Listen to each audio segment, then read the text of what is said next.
who think that they can do their own research. Don't do any of your own research. Doing your own research is associated with conspiracy theory circles. This go-it-alone approach, doing your own research, that can have serious consequences. You should get prison time for even questioning. Can we all stop saying, I need to do my own research? That phrase, do your own research, is 4 words. 4 little words that are hurting America. Doing your own research hurts America. Everybody has a supercomputer in their hand that empowers them to do their own research, and that's the problem. You must not do your own research. I need to do my own research. I don't understand what that means. I'm doing my own research. You can't do your own research unless you're a scientist. Don't do your own research. Maybe you've told yourself you're playing it safe, you just want to wait and see. No. Ensuring there's always a crisis in order for his agencies to never lose taxpayer funding, and B, ushering products through the regulatory process that him and his agencies profit off of. Well, the reason that only one drug has been made available, AZT, because it's the only drug that thus far has been shown in scientifically controlled trials to be safe and effective. What is going on, guys? We're back with another episode today. Today we are reviewing this book, The Real Anthony Fauci, Bill Gates, Big Pharma, and the Global War on Democracy and Public Health. So, you know, a nice light topic today by Robert F. Kennedy Jr. If you guys don't know who the author RFK Jr. is, that's fine. We're going to do a deep dive in another video. But for now, the basic summary, he is a current presidential candidate for the Democrat Party of United States of America, son of Robert Kennedy, who was assassinated while running for president in 1968, nephew of famous President John F. Kennedy, who was also assassinated as president in 1963. But guys, that is just a coincidence. No need to look too deeply into that, right? We will cover the Kennedy family in a later video, so stay tuned for that. As far as the author himself, RFK Jr. has been working as an environmentalist for decades, suing companies and agencies for violating environmental laws. He was named one of Time Magazine's Heroes for the Planet for his success in the fight to restore the Hudson River. Guy's had an incredible career fighting for the environment. Just a classic, old school liberal, right? Kennedy Democrat, okay? That's the quick backstory on the author. But now I want to get into this stuff right here, guys. This is dark stuff. This is not your casual, easy reading, okay? This man brought the receipts. I'm talking about a lot of citations, transcripts, references, even charts, web links to sources, okay? With all that being said, I'm not claiming to be the arbiter of truth here. I'm simply presenting to you what is in this book, and then you can do with that information what you will, right? There are also some things in here that I cannot discuss today based on YouTube guidelines, which we will get into as well. One thing I will say is I've struggled to find anything really good like debunking the cold facts, like the real meat and potatoes of this book. I've only seen sort of more personal attacks on Kennedy himself and maybe some opinions on the more subjective topics throughout it, but nothing on the cold facts presented in here, right? There's also this thing called defamation lawsuits where you can't just go around making false claims about people, especially not powerful people like Bill Gates and Dr. Fauci, right? Because you can get sued. And so far, nothing from this book. And really, I don't think that Dr. Fauci wants to smoke with Kennedy because they've had legal run-ins with each other before. And Fauci has lost those and actually been sued by Kennedy. And I'll play a short clip of him explaining that right now. Yes, they have. No. Yes, they have. Okay, let me just say something. Dr. Fauci and many other people for many years said this, that yeah, Bobby Kennedy, when he says that, is wrong. So I met with Dr. Fauci in 2016, you know, and I agreed to go on the Safety Commission, and I was with Aaron Siri and Lynn Redwood and a number of other people, and we said to him, can you show us one test from any pre-licensing safety test? And he said, I'll send it to you. I can't find one now. He never did, so we sued him. We sued, Aaron Siri and I sued HHS. And after a year of litigation and stonewalling, they said that they could not provide a single safety study for any that is on the childhood schedule, pre-licensing safety study. So anybody who wants to read that can go to to the Children's Health Defense website, and you can read HHS's admission that not a single one has ever been safety tested pre-licensed. So yeah, I really don't think that Fauci wants the legal smoke with him again. And yes, Kennedy's voice is really like that due to a medical condition, which I'll talk about later. But like I said, no defamation suits, no real debunking. If you guys do find anything debunking the facts in this book, please tag it in the comments. I'm happy to check it out. Frankly, I pray to God every night that this stuff is not true. We're going to be getting into how Big Pharma puts profits ahead of public health, over how regulatory agencies have become captive by the industries they're meant to regulate, and how powerful bureaucrats and businessmen are profiting off crises and policies that oppress you. So let's go. Starting with the intro.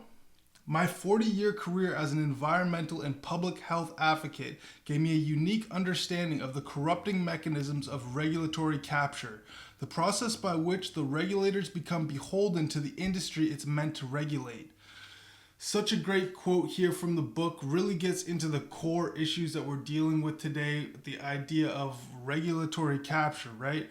These massive government agencies funded by the taxpayer, created for the sole purpose to protect the citizens, have now become captured by this pervasive web of deep financial entanglements incentivized by the industries they're meant to regulate. The FDA receives 45% of its budget from the pharmaceutical industry. Do you think that there's maybe a conflict of interest there when you think about it? Kennedy says, "When I learned that extraordinary fact, the disastrous health of the American people was no longer a mystery. It's like slipping a 20 to the ref, except it's 2.9 billion a year, and that's just the FDA, guys. There's all kinds of public health agencies that are receiving money, and all kinds of regulatory capture going on in different industries, whether it's big pharma, tech, military, industrial complex, energy, environmental, agriculture, what have you." The new Netflix show Painkillers about the Oxycontin epidemic did actually a pretty good job of displaying some of this. They had this scientist at the FDA who was financially coerced into approving Oxycontin, and then years later receives a high-paying job at Purdue Pharma, who was the company that was distributing the drug. I mean, it's a true story, and this type of behavior has become quite common across many industries, right? The CDC, for example, owns 57 patents and spends 4.9 of its $12 billion annual budget buying and distributing. NIH owns hundreds of patents and often profits from the sale of products it supposedly regulates. I mean, that information right there might be a shocker to a lot of people alone, right? The NIH profits from the sale of products it regulates? What is that? I thought these taxpayer-funded agencies were solely meant to protect the taxpayer, but they're out here profiting. Even those three words, the NIH profits, might come as a shock to people. High-level officials, including Dr. Fauci, receive yearly emoluments of up to $150,000 in royalty payments on products that they help develop and usher through the approval process. That's on top of his already $417,000 annual salary, which makes him the highest paid federal employee alone, including the president, which, I mean, in a way, I guess makes sense considering that he's been there for half a century calling shots, and a president is there for 4, maybe 8 years. Not to get too conspiratorial or anything, but this is what people mean by the deep state, right? It's not a bunch of mysterious guys in red hoods around a fire drinking goat's blood, although they do that as well. It's these unelected, highly paid, very powerful bureaucrats who have been in power for decades that most people have never heard of, directing policies and making decisions on your life. What I've expressed then and again is my concern that if some areas, cities, states, or what have you, jump over those various checkpoints and prematurely open up without having the capability of being able to respond effectively and efficiently, my concern is that we will start to see little spikes that might turn into outbreaks. So therefore, I have been being very clear in my message to try to the best extent possible to go by the guidelines, which have been very well thought out and very well delineated. Dr. Fauci's business closures pulverized America's middle class and engineered the largest upward transfer of wealth in human history. In 2020, workers lost $3.7 trillion, while billionaires gained $3.9 trillion. Some 493 individuals became new billionaires, and an additional 8 million Americans dropped below the poverty line. The biggest winners were the robber barons, the very companies that were cheerleading Dr. Fauci's lockdown and censoring his critics. Big tech, big data, telecom, big finance, big media behemoths, and Silicon Valley titans. So the people who are cheerleading the lockdowns and censoring dissent ironically stand the most to gain from doing so. It's like, could it have been that big tech and big media wanted you to stay home all day because then you have nothing to do but consume their product? I don't know, guys. Ellison's wealth increased by $34 billion in 2020. Mark Zuckerberg wealth grew by $35 billion. Google Sergey Brin by $41 billion. Jeff Bezos by $86 billion. Bill Gates by $22 billion. And Michael Bloomberg by nearly $7 billion. And this is just a handful of the tech guys. This isn't even pharma guys or finance guys who, became profit through 2021 and 2022 as well. And some of these guys transitioned into pharma and finance guys. It's crazy. I'm just using this as an example to show how different industries and individuals may have collaborated to use these crises for their own benefit. And that might be obvious to a lot of you out there, but there's still a lot of people who haven't put these pieces together. So if you know anyone like that, share this video with them and share this with all your friends, because we already know big tech is going to suppress videos like this for reasons we just discussed. So I need your help to get this out there so we can fight the tyranny of these bureaucrats and billionaires colluding together to oppress you and enrich themselves. When Dr. Fauci took office, America was still ranked among the world's healthiest population. An August 2021 study by the Commonwealth Fund ranked America's healthcare system dead last among industrialized nations. Now, I know I don't have to tell any of you out there that America is not the world's healthiest country, certainly among developed nations. The question is why, and that's part of what we try to get to the bottom of in this book, right? What is going wrong with the food, agro, and pharma industries and the agencies that regulate them, causing Americans to become so unhealthy? Is it possible that Dr. Fauci and bureaucrats alike have been falsifying science in order to bring dangerous and ineffective drugs to market, suppressing and sabotaging competitive products with lower profit margins, even if the cost is prolonged epidemics and losing thousands of lives? There's a lot in this book that suggests that very well be part of the problem, right? However, YouTube does not allow us to discuss any alternative practices that contradict local health authorities like Dr. Fauci and the WHO. If you want to hear about these other things, make sure to follow me on all platforms at MilkSpicyTV. And if you want to read this book for yourself, I will put a link in the description where you can get the book, and it will help the channel if you use that link. So, why is it that we're not able to discuss alternative practices to some of these crises? Even though the remedies and medicines that our source doctors and scientists swear by have been FDA approved for decades for other illnesses, you're not allowed to hear about them because bureaucrats and corporations have colluded to decide that for you. Is that because they want to protect you and they just care about you so much?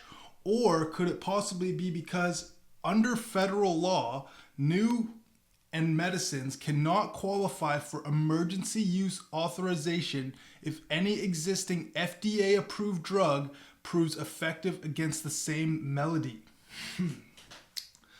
And without the emergency use authorization, pharma companies wouldn't legally be allowed to fast-track their billion-dollar projects to market and would instead have to endure more safety and efficacy testing, and that means less profit, more uncertainty, longer runways to market, and essentially halting the gold rush, right? So maybe that's why when Joe Rogan goes online and talks about how he got sick and how he personally recovered, there's this colluded industry effort to discredit, censor, and cancel him, Remember when they put the green filter on him and altered his voice to make him look and sound sick? They said he was taking horse dewormer and it was actually FDA approved drugs. I mean, that is straight up propaganda, right? Then the remedy that they force upon you, they need blanket immunity from any legal action if someone is injured. Are you guys beginning to get the theme here of big government agencies colluding with big industry in order to forward agendas that benefit themselves? Is that so far-fetched that you want to blanket deny and reject even the possibility of these things that people are working out of their own self-interest? And Dr. Fauci? Is it really safe and is it really effective? Or is this something the government is trying to put over on us? Is this something the companies want to take advantage of? The success of this guy's entire career has been based off A, ensuring there's always a crisis in order for his agencies to never lose taxpayer funding, and B, ushering products through the regulatory process that him and his agencies profit off of. He led the global response to a pandemic that he may have helped to create. And he maximized profits for himself the entire way. More of this stuff is unfolding every day. We now know the NIH was funding risky virus research in Wuhan lab where the virus was likely originated. Remember when they tried to cover the possibility of that story up? It's getting harder for them to cover it up now. And that's a whole story for itself, right? All of that and so much more is discussed in this book, like Fauci's history of profiting from public health crises and the atrocities him and Bill Gates have committed medically experimenting, falsifying data, and more. And there's so much more we didn't even touch on. So if you're interested in hearing more about this, like this video, subscribe, share it so it's harder for them to suppress, and we will see you in a part 2. But first, I want to give the folks who stayed to the end here a little bonus fun fact, because, you know, maybe you're thinking, well, isn't there some HR or ethics department at these agencies to make sure that there isn't unethical behavior going on? Well, looking at Fauci's Wikipedia, you can read on his career at NIH, NIAID, etc., but you'll notice his spouse here, Christine Grady. Who's that? Christine Grady is an American nurse and bioethicist who serves as the head of the Department of Bioethics at NIH. Are you kidding me? His wife is the head of the bioethics department where he works, making sure that is being ethical and not his life. That goes.